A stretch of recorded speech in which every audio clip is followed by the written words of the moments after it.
Several of us are reading a book right now about the prophets and about how the ancient prophets of this ancient book lived an ancient long time ago, and how these prophets can still to this very day bring us some wisdom and what we all need right now, which I think is hope. As Gordon said, the trajectory of the scripture starts off very dark, but it moves toward hope. Now, Ezekiel is one of these prophets, and as Richard Rohr, the author of the book and a Franciscan friar, and I would dare say a modern-day prophet, although he would not say that himself, as he says, prophets don't come to predict the future. Rather, they came in biblical terms as early warning systems.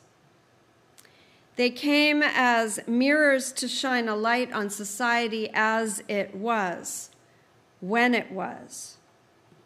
Biblical prophets were reading the room, if you want to put it another way, basically. And it was not about individualism, although centuries and centuries of humanity have had people reading the prophets in an individual way.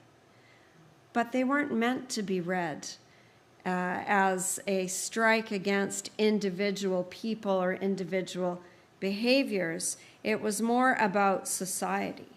Unfortunately, in the West, where we are, individualism has dominated Christianity for so long.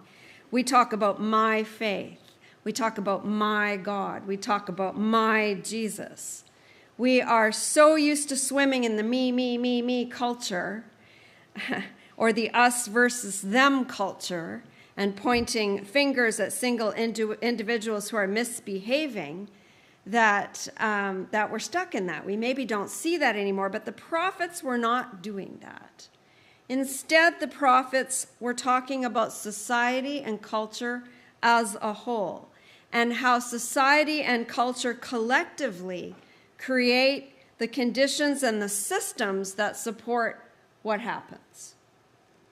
And when those collective conditions and systems support empire or power or domination systems or oppression and the like, then what a prophet does is point that out.